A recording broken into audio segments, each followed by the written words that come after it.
Kairali people ടിവിയുടെ പ്രഥമ ജ്വാല പുരസ്കാരങ്ങൾ പ്രഖ്യാപിച്ചു. പൊതുസംരംഭക വിഭാഗത്തിൽ VM ഷൈനിയും നവാഗത വിഭാഗത്തിൽ K ബിന്ദുവിനും സാമൂഹ്യോന്മുഖ സംരംഭക വിഭാഗത്തിൽ ലക്ഷ്മി N മേനോനും ആണ് പുരസ്കാരങ്ങൾ നേടിയത്. തിരുവനന്തപുരത്ത് നടന്ന ചടങ്ങിൽ മമ്മൂട്ടിയും ഒപ്പം PK കുഞ്ഞാലിക്കുട്ടിയുമാണ് പുരസ്കാരങ്ങൾ വിതരണം ചെയ്തത്. ഷൈനിക്ക് ഇവിടെ കൈമാറി കഴിഞ്ഞു. ഇനി VM ഷൈനി കന്നി വെളിച്ചെണ്ണ ഇതുവഴി സമാദരിക്കുന്നു. സംരംഭയ്ക്കുള്ള അവാർഡിലെ മെമന്റോ മിനിസ്റ്ററിൽ നിന്ന് ബിന്ദു ഏറ്റുവാങ്ങുന്നു. ഇനി മികച്ച നവാഗത സംരംഭയ്ക്കുള്ള അവാർഡാണ്.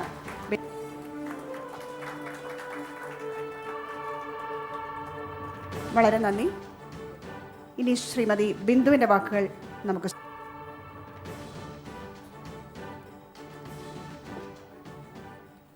എൻ്റെ പാർട്ട്നേഴ്സായിട്ട് എന്നെ സഹായിക്കാൻ എന്നും ചിലതൊക്കെ തുടങ്ങിയിട്ടില്ല. ആഹ്ലാദപൂർവ്വം സമ്മാനിക്കുന്നു. വൃദ്ധസദനങ്ങളിലെ അമ്മൂമ്മമാരെ സംഘടിപ്പിച്ച് ലാഭചിന്തയില്ലാതെ നടത്തും.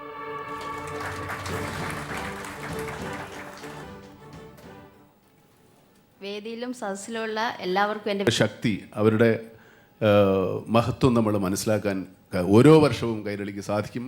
അതിന് ഇപ്പോൾ കൈരളി പീപ്പിൾ ടിവിയുടെ പ്രഥമ ജ്വാല പുരസ്കാരങ്ങൾ പ്രഖ്യാപിച്ചു. പൊതുസംരംഭക മേഖലയിൽ VM ഷൈനി പുരസ്കാരം നേടിയപ്പോൾ നവാഗത മേഖലയിൽ K ബിന്ദുവിനും സാമൂഹ്യോന്മുഖ സംരംഭകരിൽ ലക്ഷ്മി N മേനോനും പുരസ്കാരത്തിന് അർഹരായി.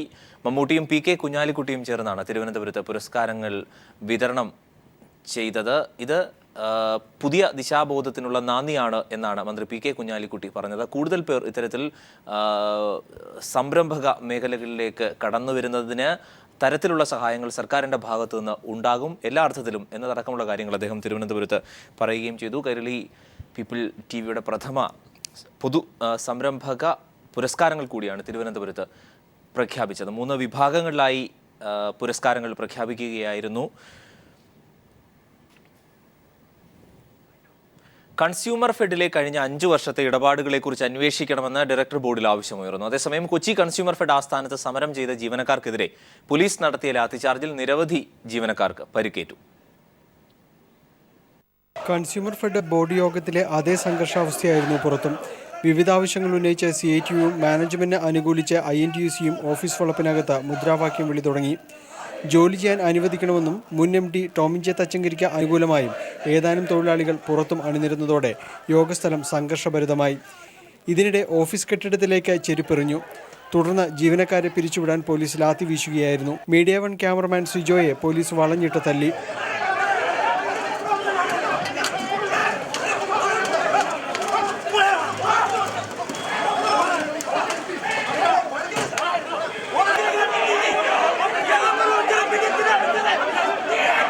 കൺസ്യൂമർ ഫെഡിൽ അഴിമതിയും ധൂർത്തുമാണ് നടക്കുന്നതെന്നും തന്റെ അന്വേഷണത്തിലും ഇത് കണ്ടെത്തിയതായി ഡയറക്ടർ ബോർഡ് അംഗം സതീശൻ പാച്ചേനി പറഞ്ഞു. പാച്ചേനിയെ തച്ചങ്കരിയെ പറഞ്ഞുവിട്ടതാണെന്നും കൺസ്യൂമർ ഫെഡിലെ കുഴപ്പക്കാരൻ ടോമിൻ ജെ തച്ചങ്കരിയാണെന്നും പ്രസിഡന്റ് ജോയ് തോമസ് കുറ്റപ്പെടുത്തി. അദ്ദേഹത്തിന്റെ ഏർപ്പാടല്ലേ ഈ നടന്നുകൊണ്ടിരിക്കുന്നത് മുഴുവൻ.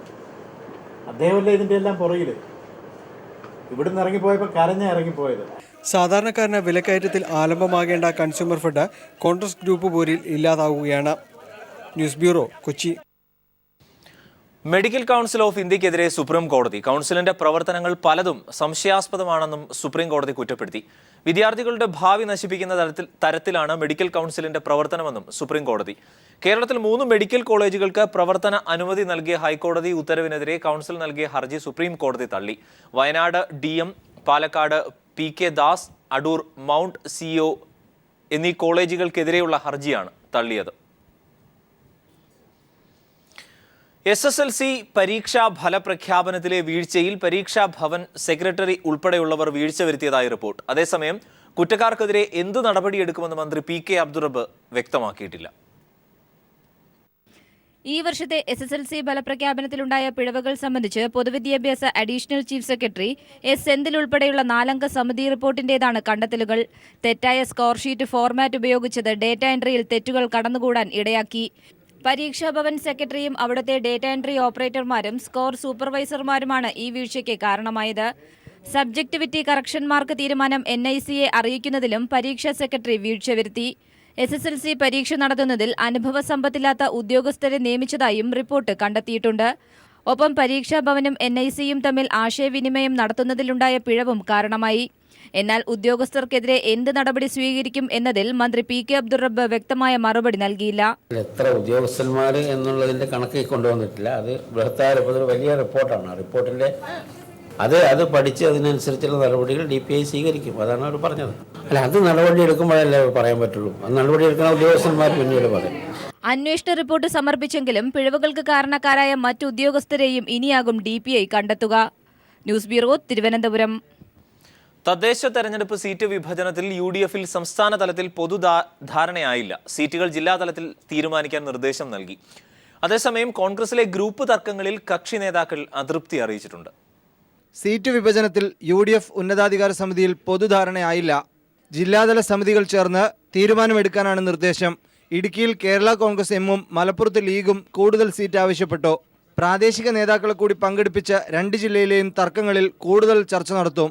മുന്നണിക്ക് പുറത്തുള്ള കക്ഷികളുമായി ധാരണയുണ്ടാക്കുന്നതിനുള്ള മാനദണ്ഡം 6-ാം തീയതി കൊച്ചിയിൽ നേതൃയോഗം ചേർന്ന് തീരുമാനിക്കും. കോൺഗ്രസിലെ തർക്കങ്ങളിൽ കക്ഷി നേതാക്കൾ അതൃപ്തി അറിയിച്ചു. അല്ല, എല്ലാ പാർട്ടികളും കോൺഗ്രസ് നേതൃത്വം നൽകുന്ന കോൺഗ്രസ് ഉൾപ്പെടെ എല്ലാ പാർട്ടികളും വിവാദങ്ങൾ ഒഴിവാക്കണം എന്നുള്ള പൊതുവെയുള്ള ചില പരാമർശങ്ങളാണ് ഉണ്ടായത്. മൂന്നാർ മോഡൽ സമരങ്ങൾ നിയന്ത്രിച്ചില്ലെങ്കിൽ കാട് കയറുമെന്ന് UDF വിലയിരുത്തി. ഈ മൂവ്മെൻറ്റ് ഇങ്ങനെ പോയി കഴിഞ്ഞാൽ ട്രേഡ് യൂണിയൻ ആകുമ്പോൾ അതിന് ചില അടുക്കും ചിട്ടകളൊക്കെ ഉണ്ട്. പോരായ്മകളുണ്ടെങ്കിൽ പോലും അടുക്കും ചിട്ടയും അതിന് ചില ക്രമീകരണങ്ങളും അതിന് ചില നേതൃത്വമൊക്കെ ഉണ്ട്. ഇത് വനിതകൾ മാത്രം അങ്ങ് ഇറങ്ങി തിരിച്ച് എല്ലാ യൂണിയനെ മാറ്റിയിട്ട് ഇറങ്ങി തിരിച്ചു പോകാന്ന് പറഞ്ഞാൽ അതൊരു എവിടെ ചെന്ന് അവസാനിക്കില്ല. വീരേന്ദ്രകുമാറിന്റെ തോൽവി അന്വേഷിച്ച ബാലകൃഷ്ണപിള്ള റിപ്പോർട്ടിന്മേൽ തദ്ദേശ തെരഞ്ഞെടുപ്പിന് ശേഷം മാത്രമേ ചർച്ചയുണ്ടാകൂ. ഉടൻ നടപടിയെടുക്കാനാകില്ലെന്ന് കോൺഗ്രസ് നേതൃത്വം നിലപാടെടുത്തു. UDF കോഴിക്കോട് ജില്ലാ കൺവീനർ സ്ഥാനം JDUവിന് നൽകും. News bureau, Thiruvananthapuram. കരട് ദേശീയ എൻക്രിപ്ഷൻ നയത്തിൽ കേന്ദ്ര സർക്കാർ ഭേദഗതി വരുത്തി. വാട്സാപ്പ് സന്ദേശങ്ങളടക്കമുള്ള ഇൻസ്റ്റന്റ് മെസ്സേജുകളും ബാങ്ക് ഇടപാടുകളും 90 ദിവസം വരെ നീക്കം ചെയ്യരുതെന്ന വിവാദ നിർദ്ദേശമാണ് കേന്ദ്ര സർക്കാർ ഭേദഗതി വരുത്തിയത്. വ്യാപകമായ എതിർപ്പിനെ തുടർന്നാണ് നയത്തിൽ ഭേദഗതി വരുത്താൻ കേന്ദ്ര സർക്കാർ തീരുമാനിച്ചത്.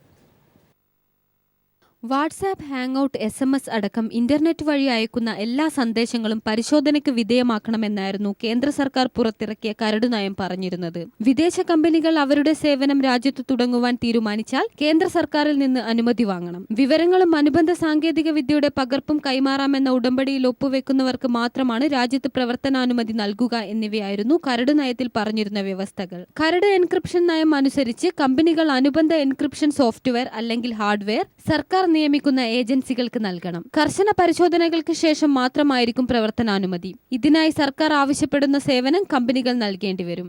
കമ്പനികൾ സർക്കാരിന് നൽകുന്ന സോഫ്റ്റ്വെയർ ഉൾപ്പെടെയുള്ള രേഖകൾ രഹസ്യമായി സൂക്ഷിക്കുമെന്നും നയത്തിൽ പറഞ്ഞിരുന്നു. 2000-ലെ IT നിയമത്തിലെ 84A വകുപ്പിന്റെ അടിസ്ഥാനത്തിലാണ് സർക്കാർ കരട് നയം രൂപീകരിച്ചത്. വ്യക്തികൾ, ബിസിനസ് സ്ഥാപനങ്ങൾ തുടങ്ങിയവയും നയത്തിന്റെ പരിധിയിൽ ഉൾപ്പെട്ടിരുന്നു. എന്നാൽ ഉന്നത സർക്കാർ സംവിധാനങ്ങൾ, പ്രതിരോധ സംവിധാനം എന്നിവയെ നയത്തിന്റെ പരിധിയിൽ നിന്ന് ഒഴിവാക്കിയിരുന്നു. സ്നാപ്ചാറ്റ് ഉൾപ്പെടെയുള്ള ചില ആപ്ലിക്കേഷനുകൾ സന്ദേശങ്ങൾ വായിച്ചു കഴിഞ്ഞാൽ സ്വമേധയാ ഡിലീറ്റ് ചെയ്യപ്പെടുന്ന പ്രകാരമാണ് നിർമ്മിച്ചത്. ഇത്തരം ആപ്ലിക്കേഷനുകളിൽ കേന്ദ്ര സർക്കാർ നിലപാട് എന്താണെന്നായിരുന്നു നയത്തിന്റെ പ്രായോഗികതയെ ചോദ്യം ചെയ്ത വിദഗ്ധർ ചോദിച്ചത്. നിലവിൽ end-to-end രീതിയിലാണ് വാട്സാപ്പിന്റെ പ്രവർത്തനം. അതായത് സന്ദേശം അയക്കുന്ന ആളിനും സ്വീകരിക്കുന്ന ആളിനും മാത്രം കാണാവുന്ന രീതി. ഇതിൽ മാറ്റം വരുത്താൻ കേന്ദ്ര സർക്കാർ വാട്സാപ്പിനോട് നിർദ്ദേശിച്ചാൽ ഇത്തരം കമ്പനികൾ രാജ്യത്തെ പ്രവർത്തനം അവസാനിപ്പിക്കുന്നതിലേക്ക് കാര്യങ്ങൾ എത്തുന്ന അവസ്ഥയാണ്. ഈ സാഹചര്യത്തിലാണ് വിവാദമായ ഈ തീരുമാനം ഭേദഗതി ചെയ്യാൻ കേന്ദ്ര സർക്കാർ തീരുമാനിച്ചത്. As I said earlier, I personally saw it myself. Couple of expressions were giving rise to uncalled for misgivings. Therefore, I have taken a decision and I have told the deity to withdraw the draft immediately, rework it properly, giving due regard to the larger commitment of our government on the issues of freedom on social media, and thereafter bring it whereby we will seek the comments of all. News desk. Sister അമലയുടെ കൊലപാതകത്തിന് ശേഷം പാലായിലെ മഠങ്ങൾക്കെതിരെ ആസൂത്രിതമായ ആക്രമണങ്ങൾ ഉണ്ടാകുന്നതായി അതിരൂപത. ഇതിന്റെ പിന്നിൽ ഏതെങ്കിലും അജണ്ടയുണ്ടോ എന്ന് അന്വേഷിക്കുമെന്നും പാലാ രൂപത വക്താവ് ഫാദർ മാത്യു ചന്ദ്രൻ കുന്നേൽ പറഞ്ഞു. അമേരിക്കയുടെ കൊലപാതകത്തിലൂടെ പാലായിക്കുണ്ടായ ഞടുക്കം ഇതുവരെയും മാറിയിട്ടില്ല. മാത്രമല്ല, ഈ ദിവസങ്ങളിൽ പല കോൺവെന്റുകളിലും പലതരത്തിലുള്ള പ്രശ്നങ്ങൾ ഉണ്ടായിക്കൊണ്ടിരിക്കുകയാണ്. ചിലയിടത്ത് കല്ലെറിയുന്നു, ചിലയിടത്ത് ആളുകൾ എവിടെയെങ്കിലും വന്ന് ബഹളം വെച്ച് ഇവരുടെ ഭീതി വർദ്ധിപ്പിക്കുന്നു. കൂട്ടക്കരച്ചിലുകൾ നടക്കുന്ന കോൺവെന്റുകളുണ്ട്. അപ്പൊ ഇങ്ങനെ ഇതെല്ലാം കൂടി ഒന്നും ചിന്തിച്ചു കഴിയുമ്പോൾ ഇതിന്റെ പിന്നില് ഏതെങ്കിലും ആസൂത്രിതമായ ശ്രമമുണ്ടോ എന്ന് സംശയിക്കേണ്ടിയിരിക്കുന്നു. സംഘടിതവും ആസൂത്രിതവുമായ ശ്രമം ഇതിന്റെ പിന്നിലുണ്ടോ എന്ന് സംശയിക്കേണ്ടിയിരിക്കുന്നു. ഇതിന്റെ പിന്നിൽ എന്തെങ്കിലും അജണ്ടകളുണ്ടോ എന്ന് പ്രത്യേകമായി അന്വേഷണം നടത്തേണ്ടത് ആവശ്യമാണ്.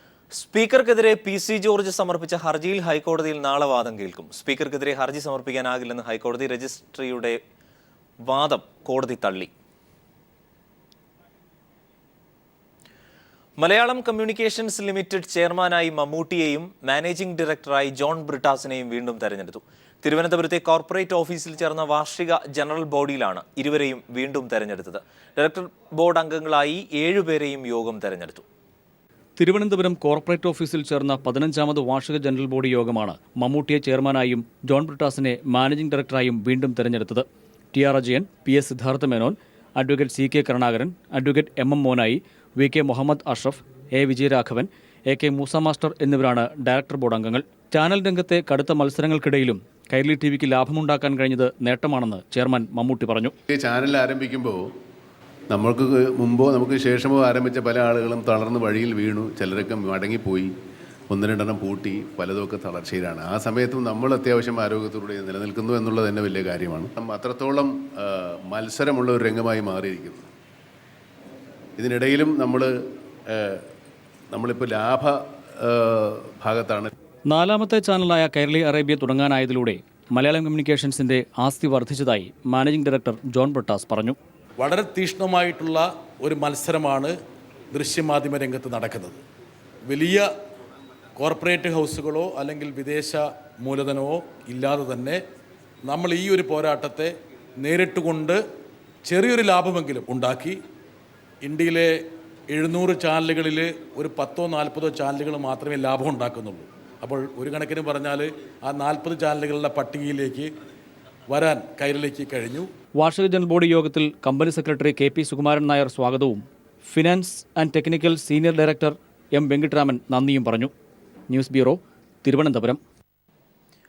വിവാഹമോചനങ്ങൾ പെരുകുന്ന ഇക്കാലത്ത് ഉപദേശങ്ങൾ കേൾക്കാൻ ഒട്ടും താല്പര്യമില്ലാത്ത നമ്മൾ ഈ 6 വയസ്സുകാരിയുടെ ഉപദേശം ഒന്ന് കേൾക്കണം.